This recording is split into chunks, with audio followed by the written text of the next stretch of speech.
Olá, aqui é o professor Marcelo Anchieta Sardinha, mais uma vez falando sobre história do Paraná, em especial nessa aula sobre a colonização do Paraná e as reduções espanholas.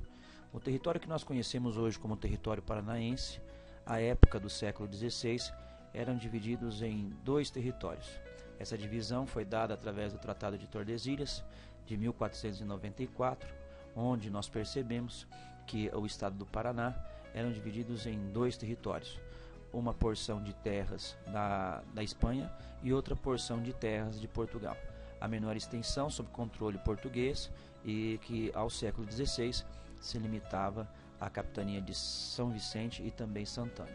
Vale a pena destacar que nesse contexto, na segunda metade do século XVI, os espanhóis passam a implantar vilas e reduções jesuíticas no território paranaense.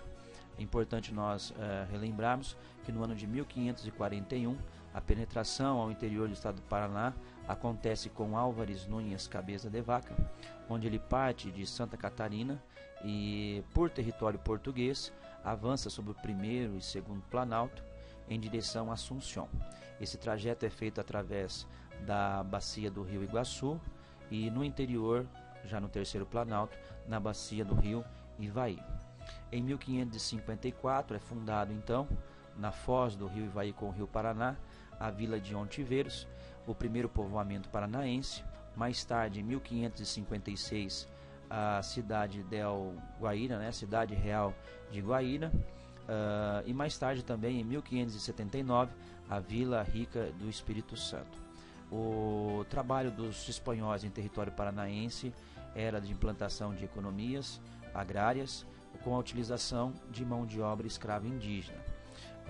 O trabalho foi muito árduo, duro, intenso, e na impossibilidade de domesticação dos índios, é importante nós ressaltarmos que a coroa espanhola passa então a confiar nessa pacificação, esse trabalho com os índios, para a Companhia de Jesus.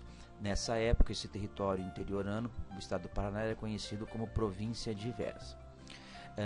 Vale a pena ressaltar também que os jesuítas vão ter um sucesso. Isso chama a atenção dos portugueses e luso-brasileiros, que frequentemente passam a fazer incursões, destruindo vilas e reduções jesuíticas no território paranaense na época dos espanhóis. Isso faz com que nós tenhamos uma saída dos jesuítas em direção ao Rio Grande do Sul, e é importante nós ressaltarmos aí que esses ataques eram feitos em grande parte por bandeirantes.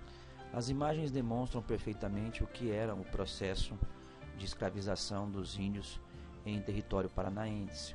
Você percebe aí na primeira imagem os próprios índios buscando índios em território paranaense, e nessa próxima imagem você percebe o trabalho diário dos índios em uma redução jesuítica. Vale a pena nós ressaltarmos aí as consequências desses ataques dos bandeirantes ao território paranaense. O primeiro deles é o fracasso das reduções. Um segundo momento, a incorporação desse território aos domínios da União Ibérica através do Tratado de Madrid em 1750, e o abandono por completo desse território por portugueses e paulistas, que vai durar praticamente aí uns 150, quase 200 anos.